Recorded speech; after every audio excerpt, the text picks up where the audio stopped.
హైదరాబాదు భారతీయ విద్యాభవన్లో ఋషిపీఠం పురస్కార ప్రధాన సభ ఘనంగా నిర్వహించారు.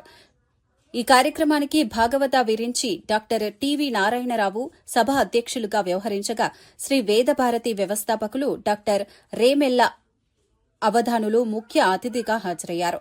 కార్యక్రమంలో బ్రహ్మశ్రీ సామవేదం షణ్ముఖ శర్మ చేతుల మీదుగా దర్శనాలంకార, శాస్త్ర రత్నాకర, రాష్ట్రపతి పురస్కార గ్రహీత మహామహోపాధ్యాయ విద్వాన్ బ్రహ్మశ్రీ విశ్వనాథ గోపాలకృష్ణ శాస్త్రికి 2025 సంవత్సరానికి గాను ఋషిపీఠం పురస్కారం అందజేసి ఘనంగా సన్మానించారు. ఈ కార్యక్రమానికి ఎంతో కృషి చేసి ఇంత చక్కగా కార్యక్రమాన్ని నడిపించినటువంటి ఋషిపీఠం కార్యవర్గ సభ్యులందరికీ పేరు పేరున ధన్యవాదాలు తెలియజేస్తున్నాం. ముఖ్యంగా ఈ కార్యక్రమానికి పరోక్షంగా ఇంతటి ఏర్పాటు గావించినటువంటి మారేపల్లి సూర్యనారాయణ గారికి, రాజేశ్వరం గారికి కృతజ్ఞతలు తెలియజేస్తున్నాం. నమస్కారాలు.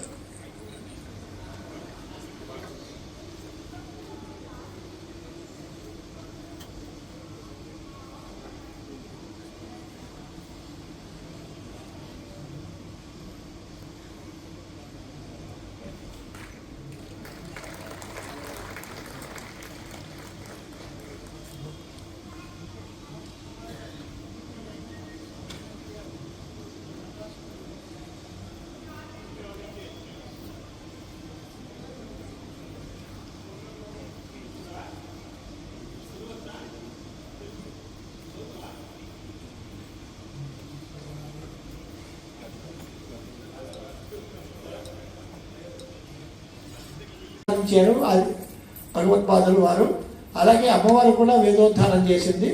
మత్స్యావతారంలో శ్రీమన్నారాయణమూర్తి వేదోద్ధారం చేశారు.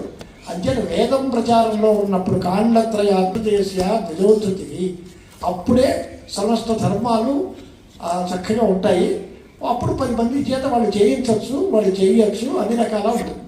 చేత వేద విజ్ఞానాన్ని పదిలిపరుచుకోవాలి. అది ఋషిపీఠం ద్వారా. ఋషిపీఠం చారిటబుల్ ట్రస్ట్ వారు కొన్ని దశాబ్దాలుగా సంవత్సరానికి ఒక మహనీయునికి పురస్కార ప్రదానం చేయడం జరుగుతుంది.